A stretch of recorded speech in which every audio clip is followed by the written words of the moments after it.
Hi, everyone. Welcome to the Kindling Project. This is Mick, and today we have the wonderful Savita Monroe with us. Thank you for being here today, Savita. Welcome to the show. Thank you so much, Monica, for having me.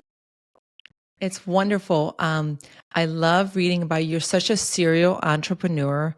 You are a social activist, advocate, a philanthropist, an entrepreneur, a yogi, all things beauty. You sort of capture the essence of what we like to call fire starters. And I love everything that you stand for. So there's so much to unpack when I think about who you are and what you stand for. So let's start in the beginning.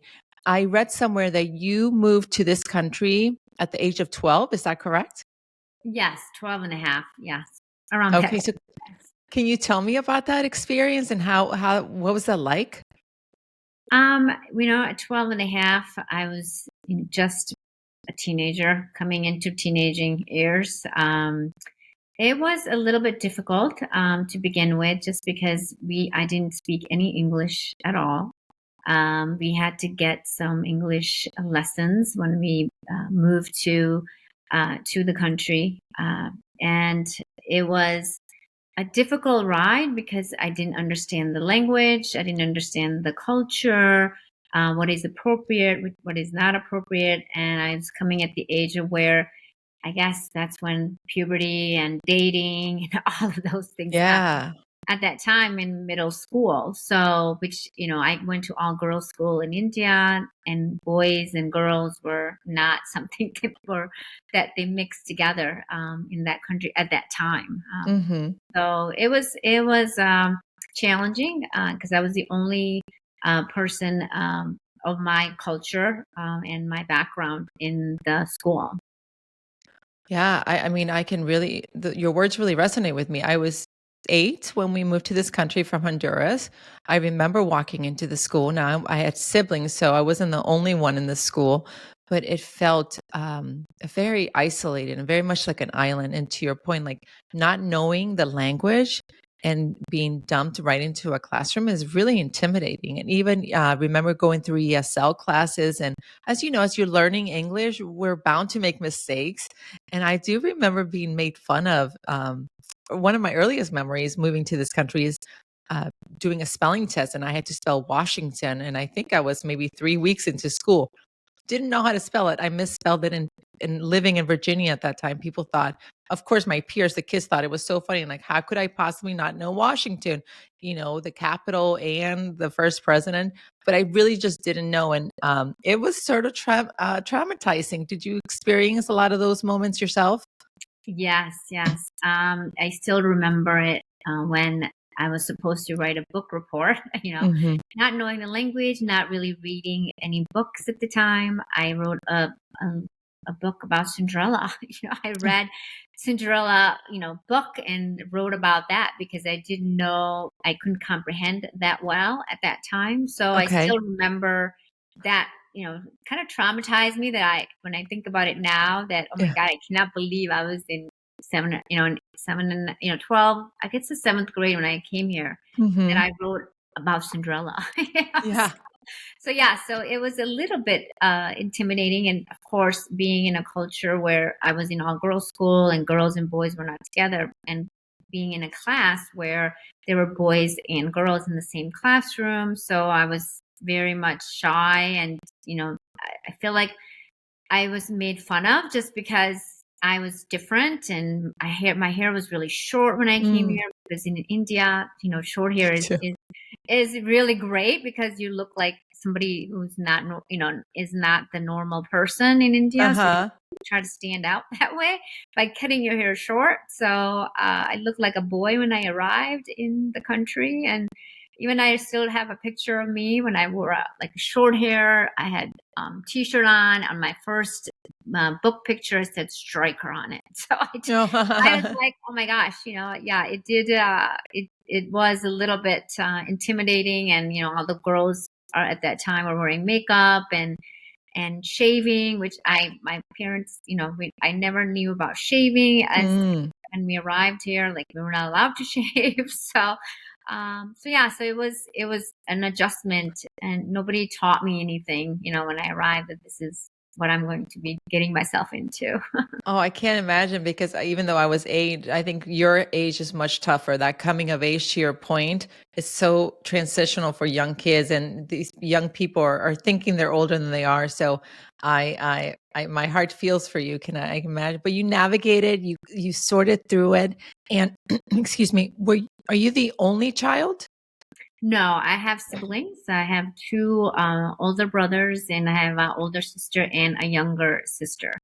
Okay. They were not in my school at the time. They had um, graduated, or they came at the later age in their life. So they were coming when did not need to be in high school. And do you remember your first like American meal? Do you remember like some of these moments? The only thing I remember, to be honest, is like my brother cooking us spaghetti, at home, Uh-huh. and it was like styled in an Indian way. It was not like normal spaghetti with tomato sauce. Okay. It was like with some kind of lamb or something like that. That it tasted like, the same noodles, but Uh-huh. customized to our own taste. Uh, Yeah, I mean, I don't honestly don't remember my first meal at mm. all of, maybe probably McDonald's. Yeah, I know. That's what it was for us. It was like a fast food place, and we just thought it was so fabulous. We could not get enough of it. So it's interesting the things that we experience as immigrants, right, coming into this country. And but now you were educated here. You went on to university here, correct? That's right. Yeah. So I went to Oakland University. I graduated in marketing. Again, as I navigated through the high school, I experienced my first dance, my first possible kiss, Yeah. everything that happened, which normally at that time in India, it's not like something that you would do on a normal basis, is to even date. So going to dances was an issue for me because I had to ask my parents, staying How do out. they handle that? Do they not want to let you? Yeah, yeah, it was lots of conversations. Uh-huh. So yeah, so it was a little bit of a struggle, but I think my parents were pretty adaptable into the things that we were going through at the time. So they were like, "Okay, go." And I would hate to say that now, but I lied a little bit of where I was Uh-huh. going or what I was doing. But yes, I navigated through it all and went to Oakland University for marketing. That's funny. When my kids lied to me too, they're 18 and 20 now, and they're through teenage years, they lied because that's what I'm not going to speak for everyone's children. My boys lied to me. Okay. That's just the truth. And I would call them out and they're like, how do you always know? I'm like, because I was a teenager and I lied all the time to my parents Yes, yes, because we want yes. to get away with things. That's part of being a teenager. Exactly, exactly. Yeah, I Yeah. mean, it was not that many times, but Yeah. it seemed like I needed to do something in order to convince them. So Especially a different culture. I understand that we were Latinos, so it wasn't the same. It's a different, our parents had to adjust quicker for that. yeah. Now, one of the things that my parents did early on is they tried to really um, blend us into this culture. So by only speaking English to us in the home, how was it for you at home? Did you speak your native language at home, and how did you navigate that? Yeah, so we tried to speak English. I had an English teacher that Uh-huh. was she taught at the high school as well in the evening classes, but she was a private tutor to us, and she always asked us to speak in English. And my cousins were already here, so they would speak to us in English. But it was they would try to make us speak in English, but it was very difficult because my mom, she did not speak English. My dad spoke English, but my brother spoke English. So we didn't, at home we just spoke whatever we could. It was not a requirement that you had to, but they Okay. were encouraging us to, speak in English whenever we were together. Got it. And so now when you go to university and you study marketing, and at that point, what were some of your dreams and what were you like aspiring to be?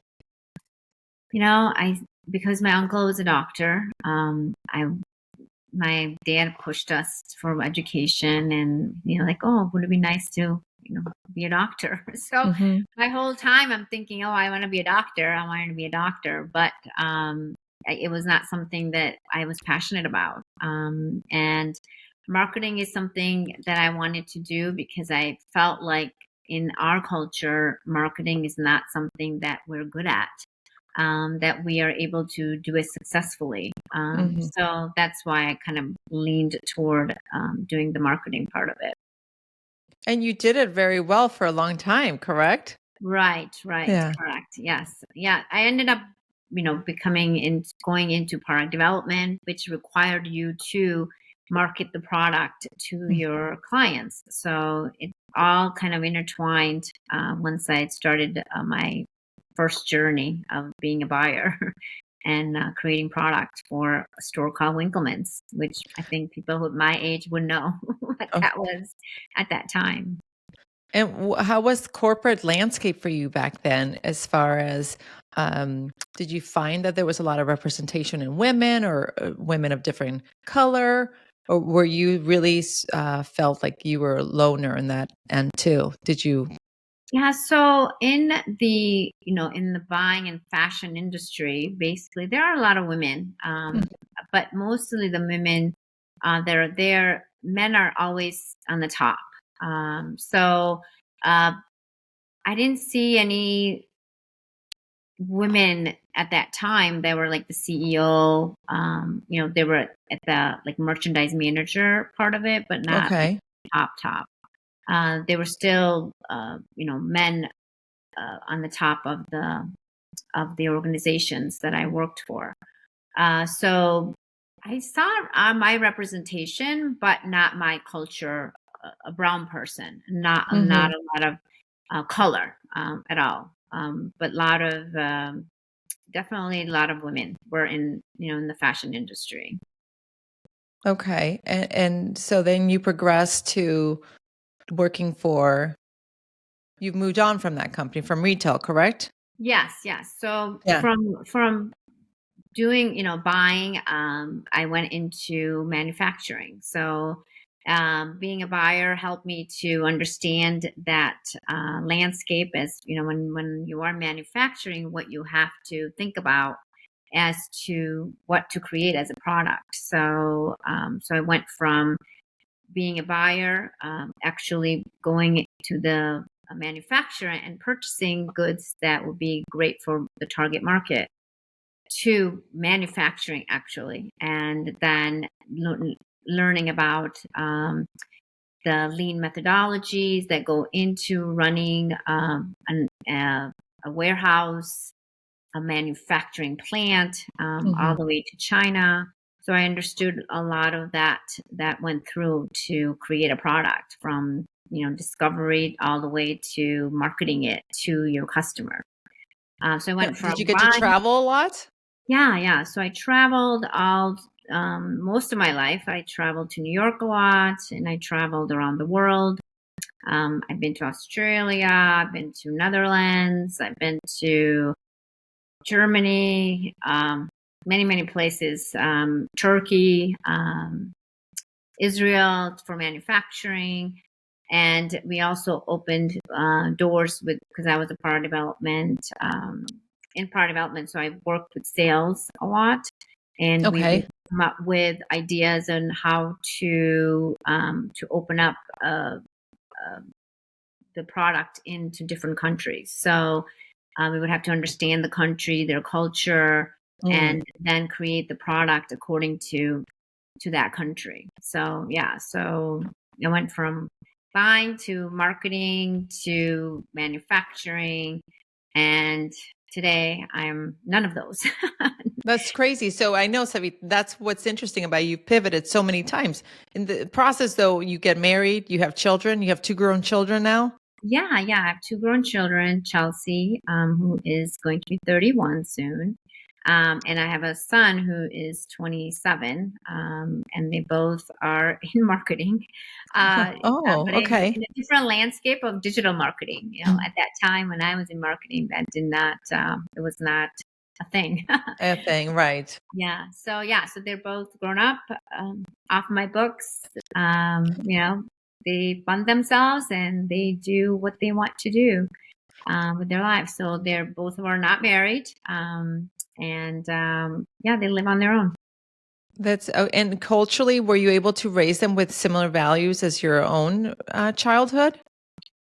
It was a little bit difficult. Okay. My parents passed away when they were a little bit young, so they couldn't really give them that cultural background.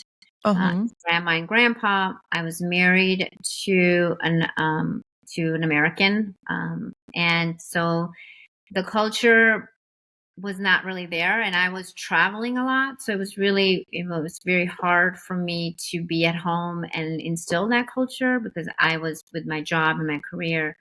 I was the one who was doing a lot of the traveling and not at home. Okay. So I relied on my parents, for babysitting, as most of the career women with children do. But they passed away at their earlier age, so I couldn't Mm. really instill them, with the culture. But we still celebrate main cultures like Diwali, things like that are a bigger part of our Mhm. culture, but not like everyday type of thing in No. there. Yeah. And was it hard for did your parents have a problem that you married outside the culture?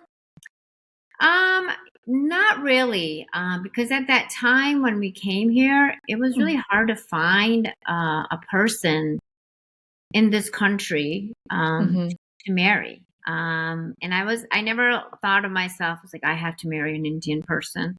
I just wanted to marry somebody who was, comparable to my needs and what I wanted to do with my Mhm. life. So we never really had a conversation actually to be like, hey, do you want to marry an Indian person or an American person? I Oh. just happened to meet at that time my ex-husband. And then it just happened that we got married. You know, were they disappointed? I would say yes. I think Mm.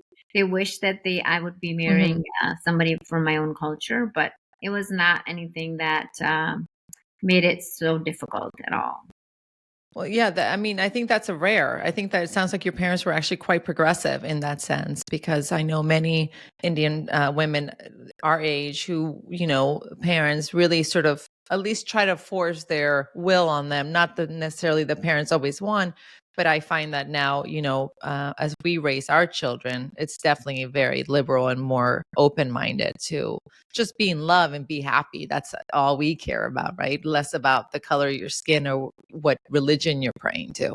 Right. And then also my uncle who really sponsored us to come to America. He was married to an Irish woman. So Okay. it was not like, so that he kind of I guess carved the path for us to Yeah. do whatever we wanted to do, to marry whoever we wanted to marry. So it was not, it was something that was acceptable at the time because he Okay. carved the path and was Right, right. successful at it. So Yeah.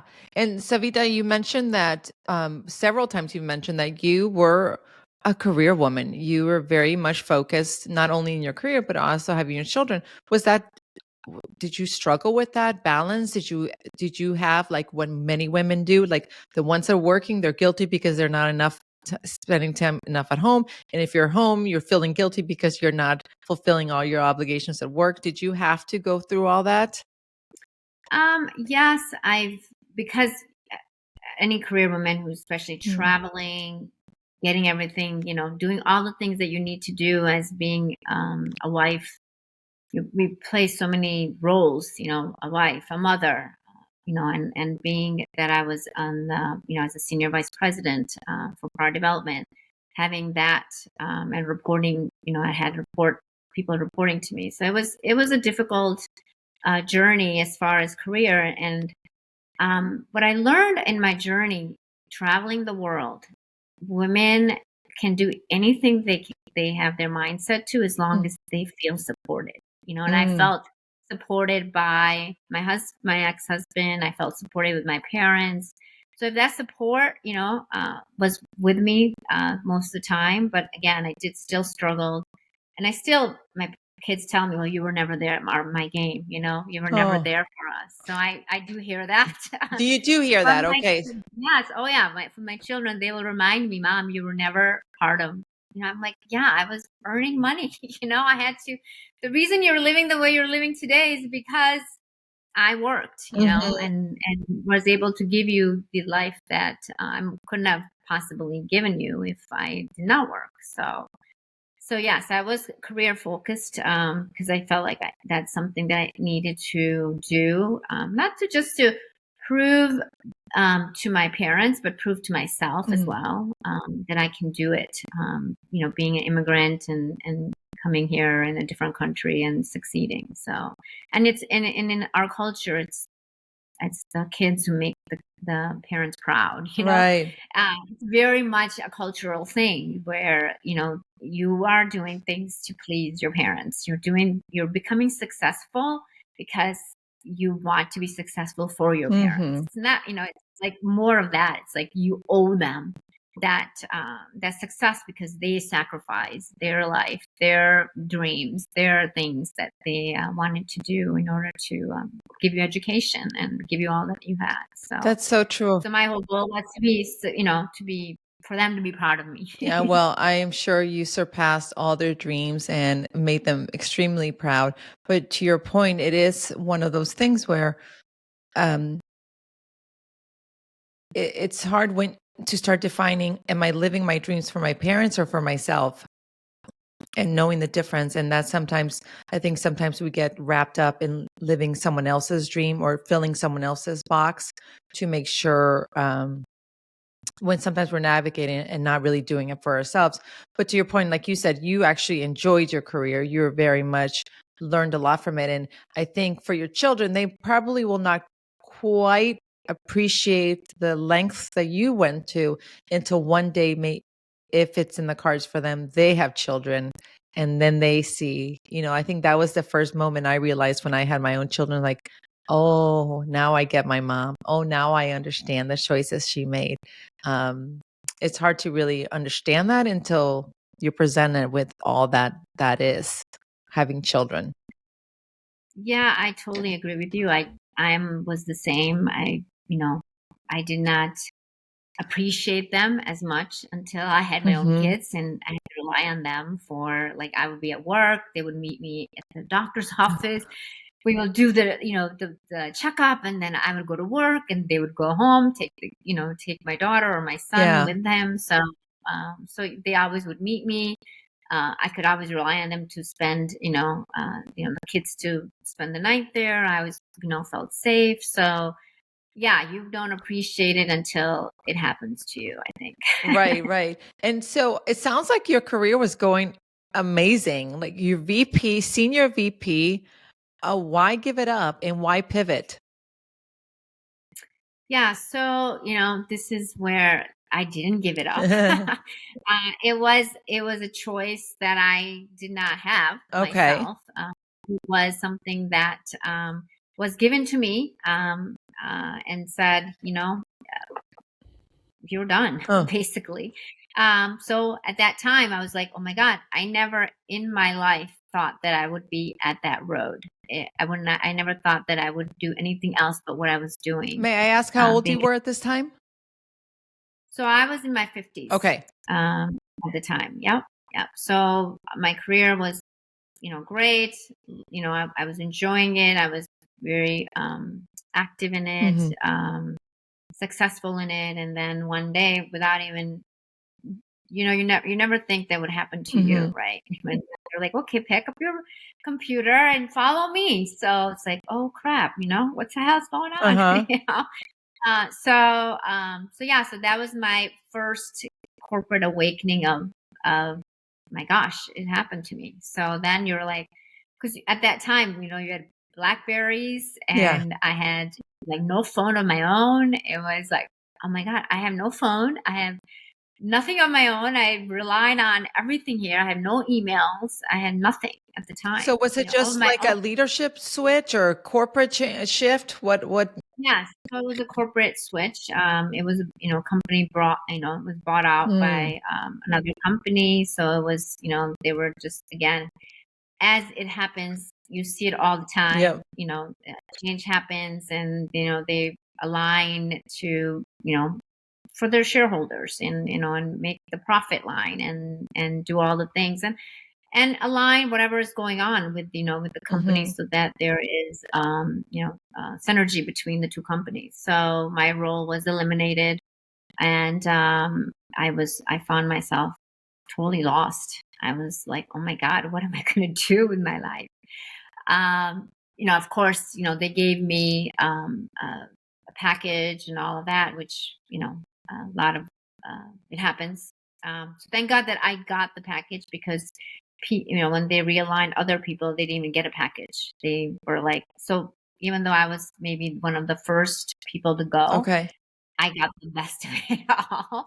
The rest of the people, didn't even Mm. get it. It was like one day and they were gone. So, I always believe in things happen for a Mm. reason. So I was the lucky one that I got the head start to pivot to do something different. So I struggled. I struggled to figure out what I'm going to do next, because I didn't have any other passion. I didn't Mhm. have what I wanted to do other than what I was doing. So I being in Michigan, I was not in the fashion mecca. I was not in New York. I had no Mm. desire to move to New York or anywhere else, but Michigan, because my kids were here and my parents were here. So at the time, so I just like, what am I going to do with myself? And I applied for many jobs, and by that time, it's really who you know. Mm. Networking is such a big deal, which I never did, because I traveled, so I didn't really have that support, that group of people who can support you in the business world, in the in the business world. And so I had nowhere to go. So I joined, groups. I've joined, many things. I applied, and it's really who you know. Mm. Right now, it's like, you can fill out an application, you can send out your resume.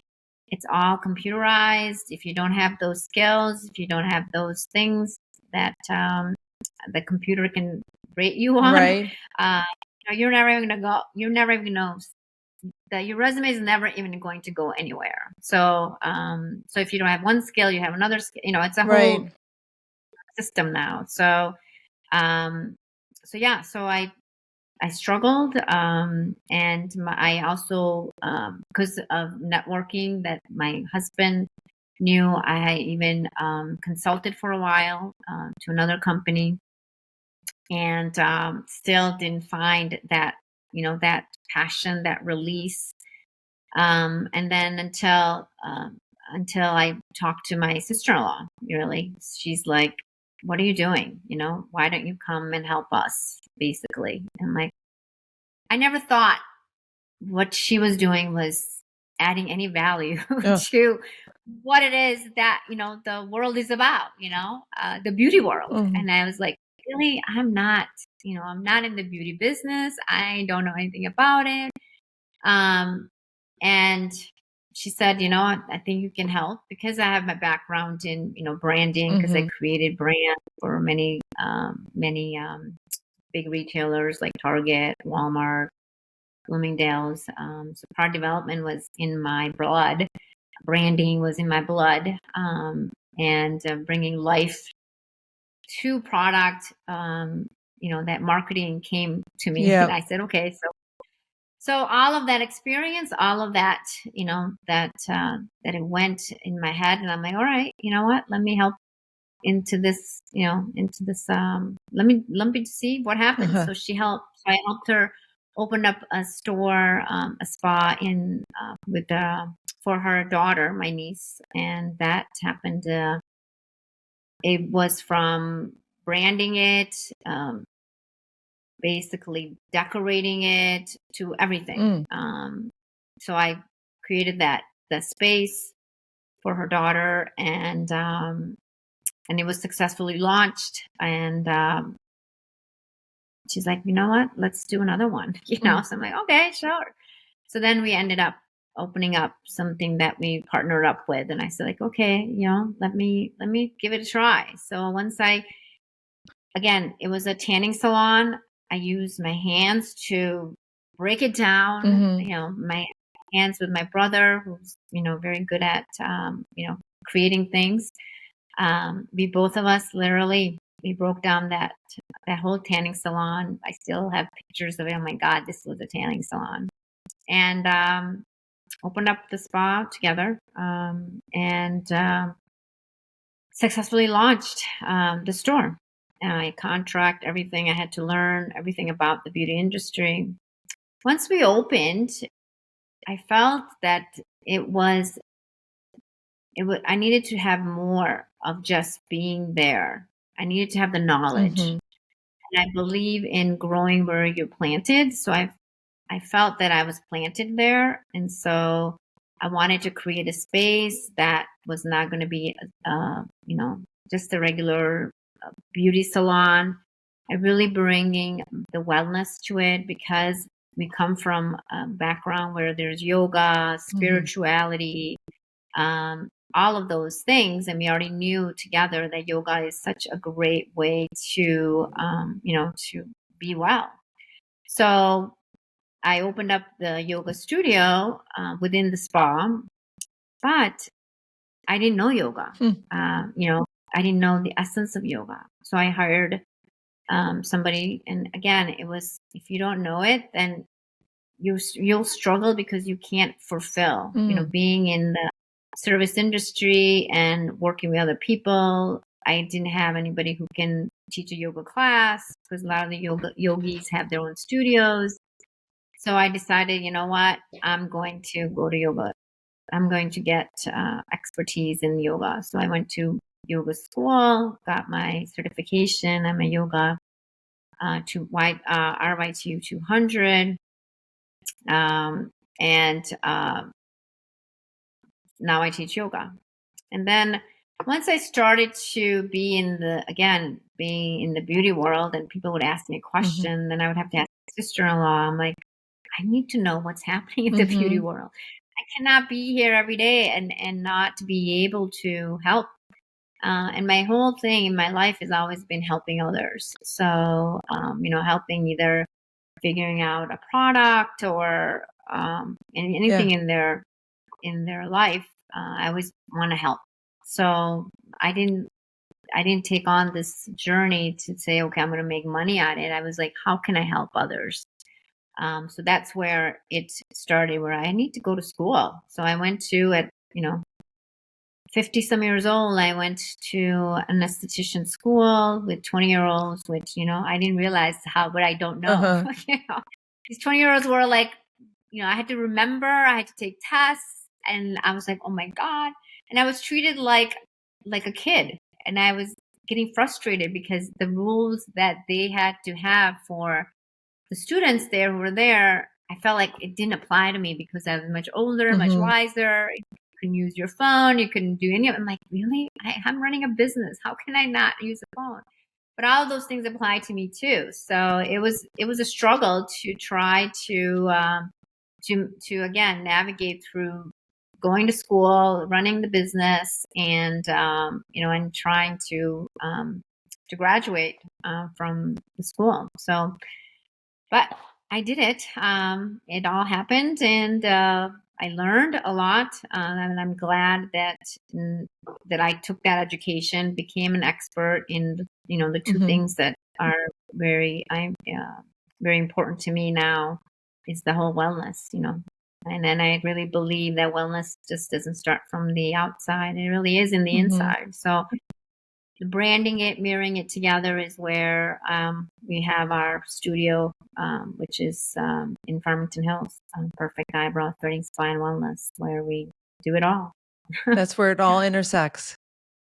Yes, That's yes. fascinating. I mean, you've said so much. There's so much to unpack here, and I think there's some really important lessons that you mentioned that I think are worth just circling back. One of the things that is apparent that you are not afraid to say, "I don't know this, but I'm willing to learn and get in there and just roll up my sleeves and learn." And the point is, we're never too old, or it's never too late to learn something new, a task, which is incredible that you did that. When you started first helping for your niece and then going into it with your sister-in-law, when did you start feeling that little fire in your belly, like that little kindling of saying, "Oh yeah, I'm on the right path here"? Do you remember that moment? I think that moment was when I really started to dive into that Mm. industry. It was like, wow, I never respected that Mm. industry, because it was never really something that I was into it. And then I was like, oh my God, I am really changing someone's life, That's interesting that by you were in the fashion industry, which is also very sort of on the surface, and obviously had a great respect for that, but not in the beauty, which is also seemingly seems very surface and maybe materialistic, but you're now understanding that it's much deeper than that. It's really an inside job. yeah, I think in the fashion industry, I did not I didn't feel the inside of it. Mm. When people came to the beauty world, there because we do yoga and we do beauty together, I see more than somebody who's just putting on clothes. You know what I mean? Hmm. It's like I see more of their insides because I have that knowledge of, oh my gosh, I because I learned yoga is to always put yourself in of somebody else's shoes. I'm more empathetic. Mm. My whole perspective has changed into being somebody that cares for others a lot more and is empathetic because you really do not know what they're going through. And Why you weren't like this? You said were you a bit more I was rigid? not. No? I wouldn't say I was rigid, but I was one of those people who were like, I Hmm. was more, to the point. You came to work, just work. Yeah.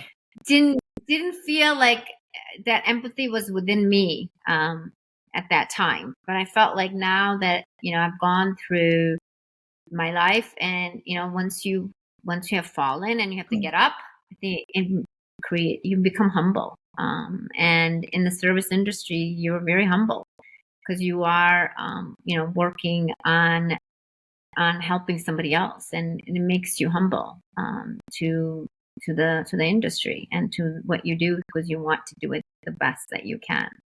The people that I dealt with in my corporate world was another corporation, right? Mhm. So I would, Target, Walmart.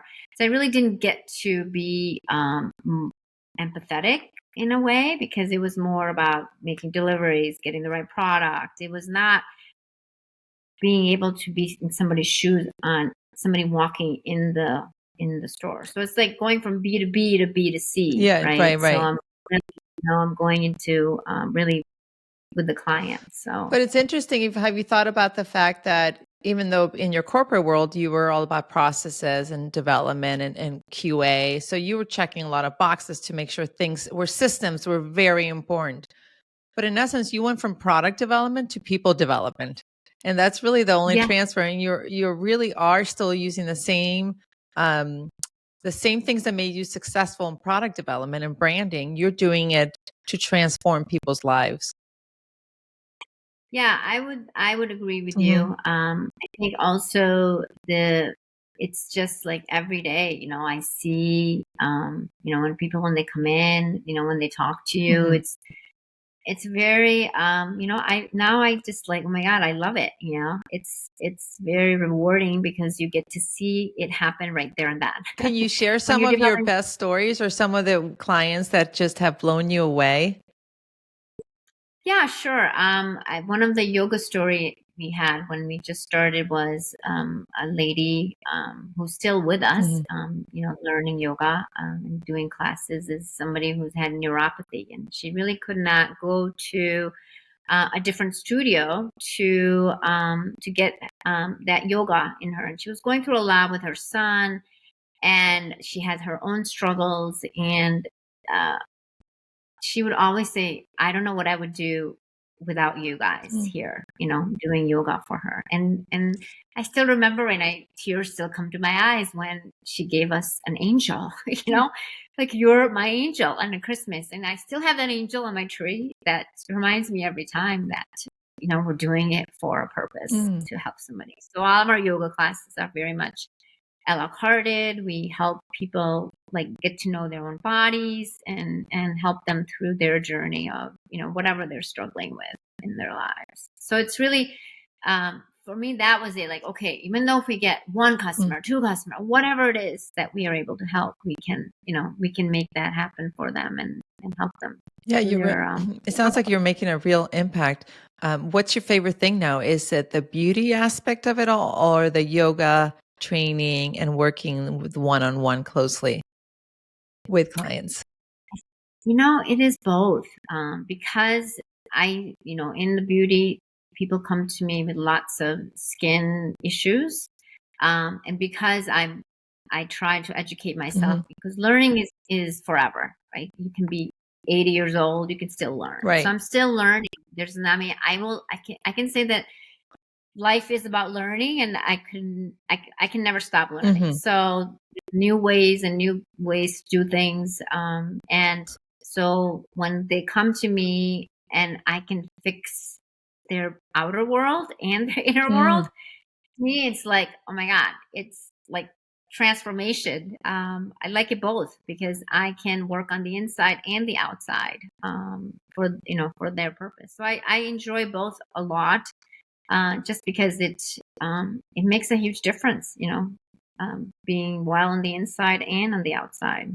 Yeah, and, do you have plans to grow your business and maybe open different locations? We would love to do that. It's really finding the right Mm. people that could understand your vision, understand the brands the brand that we have created, and carrying that brand forward, with every person that comes into the store. Mm. So it's harder, now even more to find those people, those um, humans that Yeah. are willing to do that. So I would say yes, I would love it, but we just don't have the people that are the right people. Yeah, you don't So you can't just fill in with people. They've gotta really sort of encompass everything you believe in. That's what you stand for. right, Now, as far yeah. as So it's beauty and your treatments, what advice do you have for women of a certain age? Like a lot of our listeners are midlife, in their 50s and so forth. Is there one thing that you would absolutely advocate for skincare that women should be doing?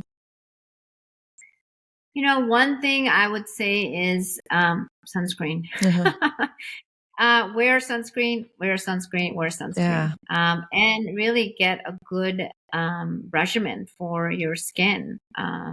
That is that is for your Mm. skin, because there's so much product out there that is on the shelves that, when people come in, they're like, oh, I use Body and Bed Bath and Beyond, this, night cream, and then I use this toy from here and here. So try to get the same brand, because a lot of times, a lot of those are layered technologies where Mm. they're not crossing over with, ingredients. So it's really, for me, that has been the best thing, is to have something that is from 1 to 5, whatever I need to do. It's very easy to do.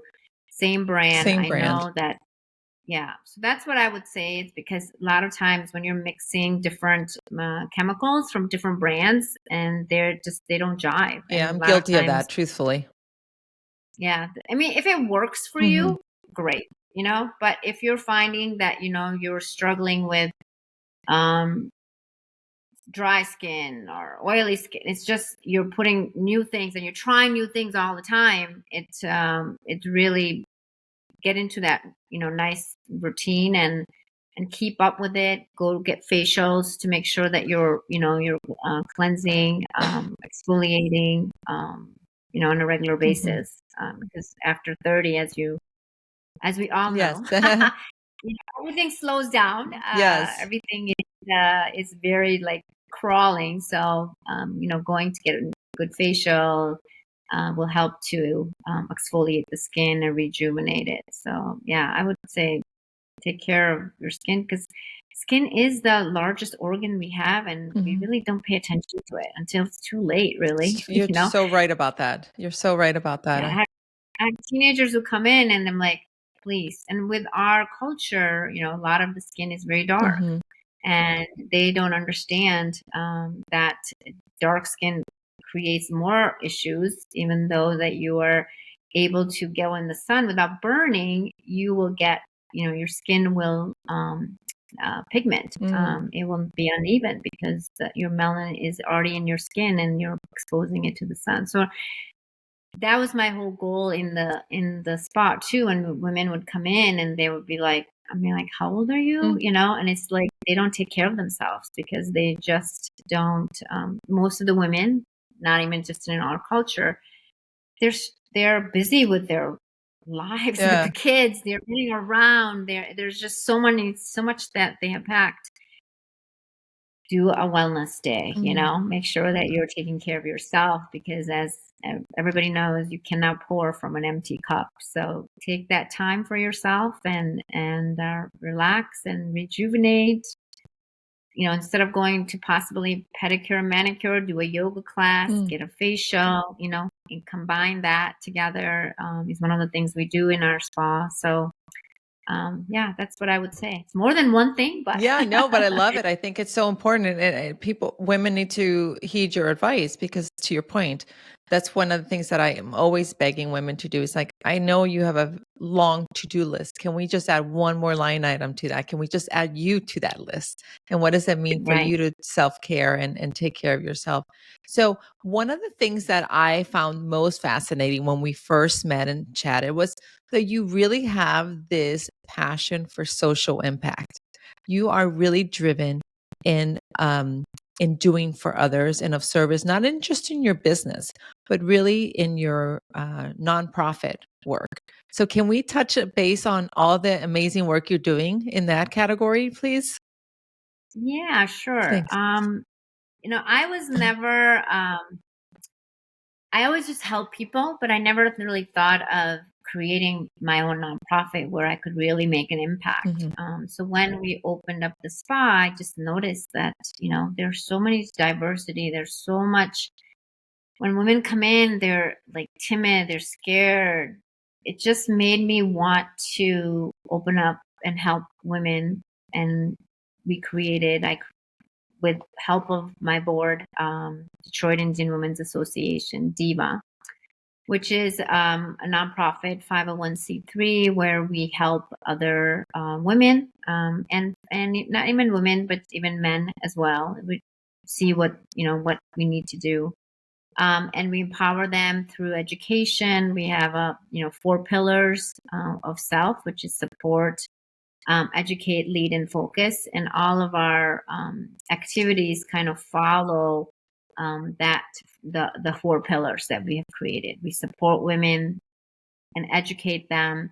We support them through many, many things. It's not just in business or in career, but supporting them even in their passion. So Mm. we do have different committees that do even gardening. We have a Yeah. gardening committee. We have a knitting committee. So like home and garden committee we have. So we have different committees and different passion. And those committees basically lead the whole organization, where everybody's fueled with their passion and they go out and do what they want to do.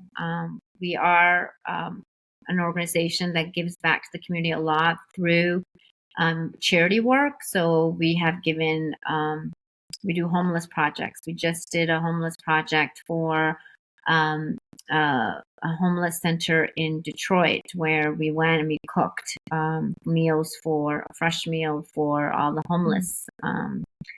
I hate to use the word homeless, but not so lucky, I Hmm. guess, people who deserve more but are not able to get that. So we also do our own gardening. We have a lady, Olga, who's my right hand and my left hand. She does gardening, and in that gardening, we grow food and we give it to charity. We've just donated tomatoes to a South Lyon church where they needed, fresh fruit. We give it to food banks. Through our COVID-19, we made masks. We made over 5,000 masks during COVID-19. We created meals. We even got awarded from the governor for we were the heroes. We got a hero award from That's them. amazing. And yeah, and then even, Congratulations. fashion is, thank you. And fashion is one of the things that I always been in. So, and Indian Fashion Week was created again through Diva for through in COVID actually, because there was no movement, there were no events going on. Everybody was just struggling and they needed hope. And we created this Indian Fashion Week to create that hope for those entrepreneurs, supporting them. All the creative industry, really, we had the event planners, which there was no event planning going on at the Mm-hmm. time. We created makeup, all of the beauticians. We created photography, where they could come and take pictures of women. And we literally got a warehouse and did a fashion show virtually because we wanted to help and bring hope into the community. So um, we do all kinds of different projects with different people. One of the projects that we have taken on was world music with Sunita Mm-hmm. and Swami, and we raised funds for La Casa Center, which you're going to soon visit. Yes. And this facility is amazing, and so we want to be part of it because it is. I would hate to have somebody go through what they're going through and being able and have to figure out where they're going. Mm-hmm. I feel so good in my heart to send them to that Mm-hmm. place because it's just an amazing facility. So yeah, so I sit on a couple of nonprofit boards as well, and I have a youth board that I sit on, Empower All. I sit on Michigan Indian Community Services, and also in La Casa on the auxiliary board. So again, giving back to the community is something that is very, very close to me for it. It's So phenomenal. At every turn, it's just amazing what you've done. Like at every turn, wherever you are in life, you're looking around, you're curious, you're not afraid to learn, to make mistakes, but always with the lens of how can I make this world better? And that's what you're doing every single day. Every from even what I love about your story in particular is that you're finding ways to help that aren't necessarily always, hey, write the big check or do the big fundraiser. Start a garden in your backyard, volunteer time, see who needs help, go give a lending hand, go cook a meal to the big fundraiser. There's so many ways to give back to our community and be of service. And you demonstrated in all levels, which is just hats off to you. I'm so impressed. So thank you so much for the work you do for our community. thank you so much. Yeah, we just recently, again, bringing the wellness in it. We're doing a pink walk, run, or step 30-day, $30 challenge or 30 miles. So each dollar, so we are asking for people to commit to that Mm-hmm. challenge, paying $30 that to raise funds for the, for our charities. Last year, we donated to a person who had breast cancer. So she was struggling through bills. And we asked, what is it that you want? She wanted her house clean. So all that money went to cleaning her house. Mm, So this is, we don't raise a lot of funds like right. that. We just have a couple of funds that we raise. And this is close to my heart just because it is not only helping others, but you're helping yourself. Mm-hmm. So think about it. 30 days, you walk a mile a day. It will transform your own self because you will get healthy, you will get better, and then you are also at the end helping somebody else be better. Oh my God. So yeah, so that's something that's going to is happening in October that we do every year. Okay, well, we're going to include everything on our show notes and how to find you at your spa, yoga, if they want to volunteer with your organization, or if they want to just get involved through becoming, sponsoring the event or being walking. That seems like such an easy thing to do. Like that's it's a win-win to Yeah, your point. you can even take your furry baby, Yeah, yeah. walk you do it anyways, right? Right. So now you're doing it with a purpose of helping somebody else without even you thinking about it, and you're already out there doing it. So How is it that you keep increasing? I always say to everyone, for my mom, obviously, my mom's ceiling was my floor. My mom worked very hard to make sure that whatever ceiling she hit, that it would just be my floor to lift me up so I could go on to do things. And now as I'm building my life, I keep thinking I'm going to keep raising my ceiling. And it sounds like you haven't stopped raising your ceiling either. That's incredible. What's next for you? yeah, ah, I just keep doing what I'm Yeah. doing it better.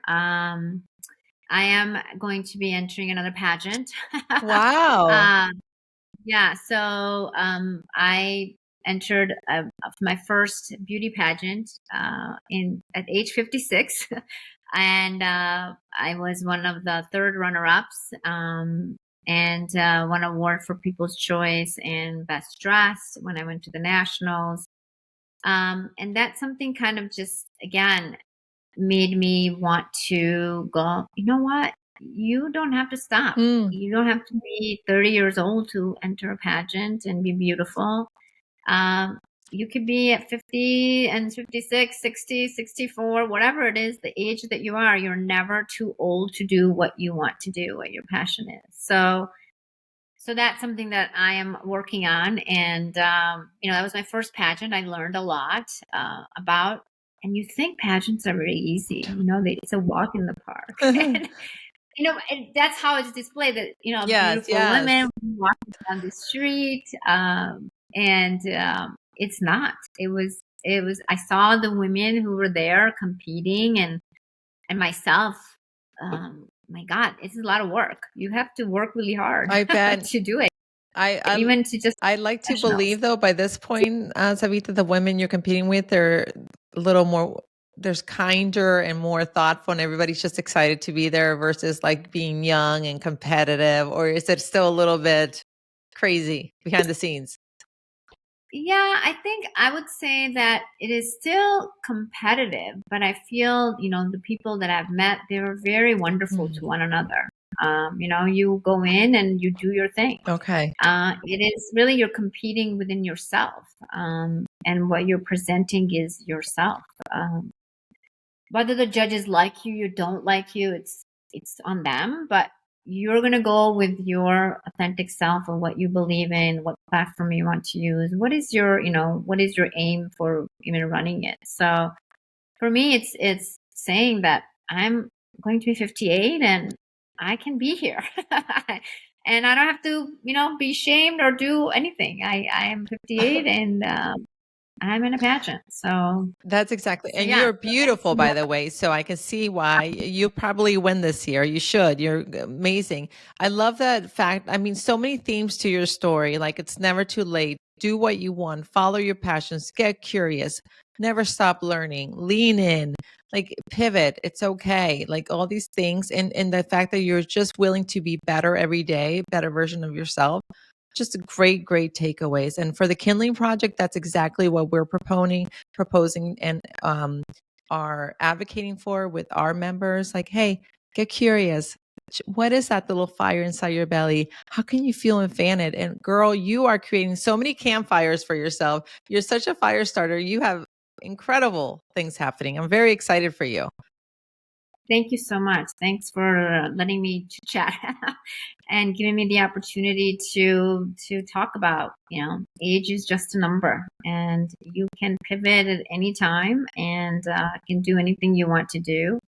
And the advice that I would have for anybody at any Hmm. age is to find that passion that's within you. And no matter if you're getting education, you're at the top of your world, always stay humble, but also follow the passion and have another way to monetize. Is I would suggest to everybody who's in any age at all, just so that you have that. If anything happens, if life throws you Lemons, you can make a lemonade out of it and sell it. Okay. Yeah, I like that. I like it. And sell it. Yeah, we'll add that to it for sure. Thank you so much. That's just a great piece of advice. We'll definitely take it. I think that's a great way to end the show. Again, thank you so much. We'll include all your show notes, like where to find you. But one last plug, please tell us again where your spa is and your yoga studio. Yeah, so we're located in Farmington Hills, and it's called Perfect Brow Threading Spa and Wellness, and it's the studio's right in it, so you can again get beautiful on the inside and out. Beautiful. Okay, thank you so much for your time, and that's a wrap, everyone. Until next time, it only takes one spark to light the fire within. Take care, everyone.